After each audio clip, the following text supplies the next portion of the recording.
আসসালামু আলাইকুম শিক্ষার্থী বন্ধুরা, কমার্স ক্লাসে তোমাদেরকে স্বাগতম। কেমন আছো তোমরা সবাই? আশা করি অনেক ভালো আছো। আজকে আমি তোমাদেরকে শিখাবো নবম-দশম শ্রেণীর হিসাব বিজ্ঞান বইয়ের ৭ম অধ্যায় অর্থাৎ খতিয়ান অধ্যায়টি। এই অধ্যায়ের উপর আমি মোট 5টা ক্লাস নেব। তোমরা যারা নবম-দশম শ্রেণীর ব্যবসায় শিক্ষা বিভাগের স্টুডেন্টস, এই টিউটোরিয়ালটি শুধুমাত্র তাদের জন্যই। আজকে হচ্ছে প্রথম ক্লাস। তাহলে আজকের ক্লাস শুরু করা যাক।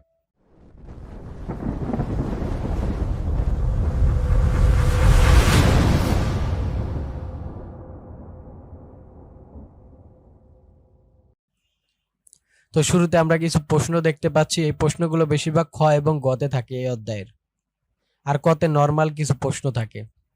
যেমন প্রথমত থাকে জাবেদা দাখিলা প্রস্তুত করো। এই জাবেদা দাখিলা প্রস্তুত না করলে তোমরা খতিয়ান প্রস্তুত করতে পারবে না, কারণ জাবেদা দাখিলার উপর নির্ভর করেই খতিয়ান প্রস্তুত করা হয়। দ্বিতীয়ত বলছে সাধারণ খতিয়ান প্রস্তুত করো। এটা দুইভাবে নির্ণয় করা যায়, টি ছকের মাধ্যমে আর একটা চলমান জের ছকের মাধ্যমে। 3 নম্বরে বলছে সহকারী খতিয়ান প্রস্তুত করো। এটাও দুইভাবে নির্ণয় করা যায়, টি ছকের মাধ্যমে এবং চলমান জের ছকের মাধ্যমে। আজকে আমরা দেখাবো কিভাবে জাবেদা দাখিলা প্রস্তুত করতে হয়। তো একটা প্রশ্ন দেখতে পাচ্ছি। প্রশ্নে বলছে জনাব জীবন একজন ব্যবসায়ী। 2018 সালের জানুয়ারি মাসের লেনদেন সমূহ নিম্নরূপ। জানুয়ারি 1 তারিখে বলছে নগদ 2,50,000 টাকা ও 65,000 টাকার যন্ত্রপাতি নিয়ে ব্যবসায় শুরু করেন। 8 তারিখে বলছে রাজনের নিকট থেকে 40,000 টাকার পণ্য ক্রয় করে চেক প্রদান করেন। 15 তারিখে বলছে মণিহারি দ্রব্য ক্রয় 1,000 টাকা। 18 তারিখে বলছে বিক্রয়ের উদ্দেশ্যে আসবাবপত্র ক্রয় 20,000 টাকা এবং 28 তারিখে বলছে ব্যক্তিগত প্রয়োজনে পণ্য উত্তোলন 1,500 টাকা। প্রশ্নে বলছে উপরোক্ত লেনদেনগুলো সাধারণ জাবেদায় লিপিবদ্ধ করো, অর্থাৎ জাবেদা দাখিলা নির্ণয় করো। জাবেদা দাখিলা আর সাধারণ জাবেদা একই কথা। তো দেখবো এটা কিভাবে সলভ করতে হয়। যেহেতু জনাব জীবনের সাধারণ জাবেদা নির্ণয় করতে বলছে, এই কারণে টাইটেল সাজিয়েছি জনাব জীবনের সাধারণ জাবেদা। এইভাবে তোমরা টাইটেল সাজিয়ে নিবা। তারপর ছক বা তারিখ বিবরণ, খতিয়ান পৃষ্ঠা, ডেবিট টাকা, ক্রেডিট টাকা। তারপর তারিখ অনুযায়ী আমাদের জাবেদা দাখিলা নির্ণয় করতে হবে। যেহেতু 1 নম্বরে বলছে 1 তারিখে বলছে নগদ 2,50,000 টাকা ও 65,000 টাকার যন্ত্রপাতি নিয়ে ব্যবসায় শুরু করেন, এই কারণে নগদান হিসাব ডেবিট হবে, যন্ত্রপাতি হিসাব ডেবিট হবে, আর এই দুইটার টাকা যোগ করে যে টাকা বের হয় ওইটা হবে মূলধন। মূলধন হিসাব ক্রেডিট হবে। তো জাবেদা দাখিলা সহজে কিভাবে বুঝতে পারবে এটা সম্পর্কে আমি গত অধ্যায় জাবেদা অধ্যায়ে আমি দেখা দিয়েছি, সম্পূর্ণ ডিটেল সম্পর্কে আলোচনা করছি। 6ষ্ঠ অধ্যায় অর্থাৎ জাবেদা অধ্যায়, সেই অধ্যায়টা তোমরা অবশ্যই দেখে নেবে।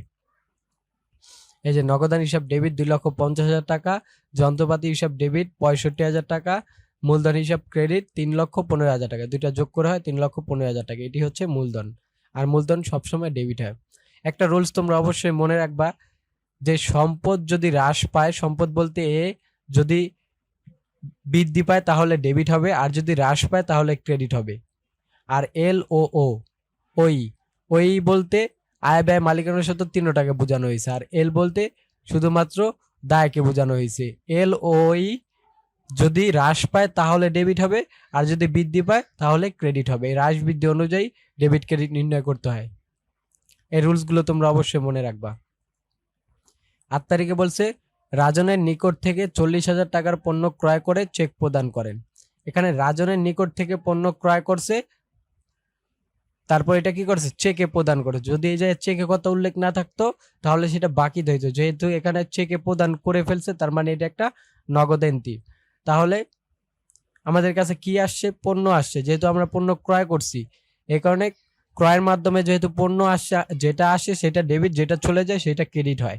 তাহলে পণ্য বলতে ক্রয়, ক্রয়ের মাধ্যমে যেহেতু পণ্য আসছে এই কারণে ক্রয় হিসাব ডেবিট হবে।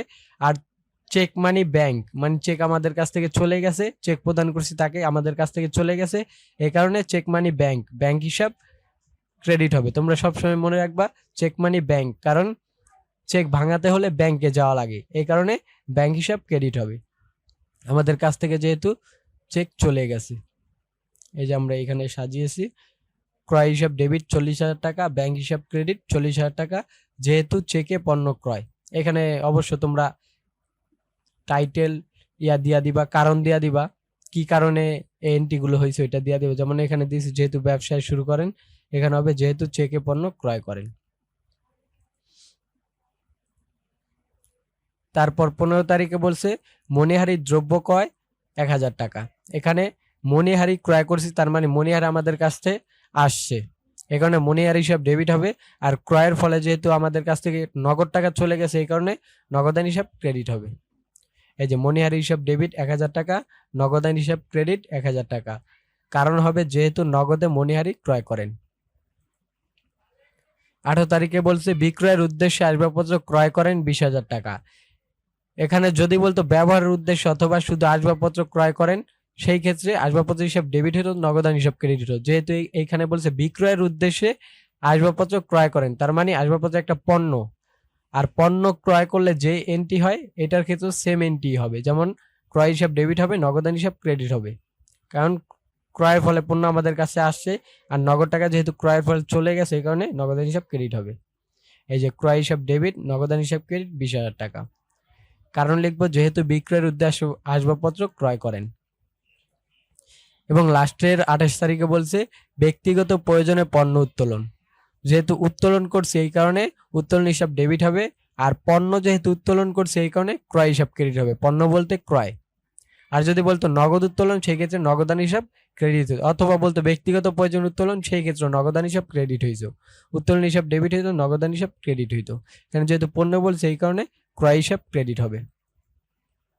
এই যে উত্তোলন হিসাব ডেবিট 1500 টাকা, ক্রয় হিসাব ক্রেডিট 1500 টাকা, কারণ লিখবো যেহেতু ব্যবসা হতে পণ্য উত্তোলন করেন। তো এইভাবে মূলত জাবেদা দাখিল অথবা সাধারণ জাবেদা প্রস্তুত করতে হয়। আমার ভিডিওটি যদি তোমাদের কাছে ভালো লেগে থাকে তাহলে অবশ্যই লাইক এন্ড সাবস্ক্রাইব করবে। আর যদি তোমাদের কোনো প্রশ্ন থাকে তাহলে অবশ্যই আমাকে কমেন্ট বক্সে জানিয়ে দেবে। দেখা হচ্ছে অন্য কোনো টিউটোরিয়ালে। ভালো থেকো, সুস্থ থেকো, আল্লাহ হাফিজ।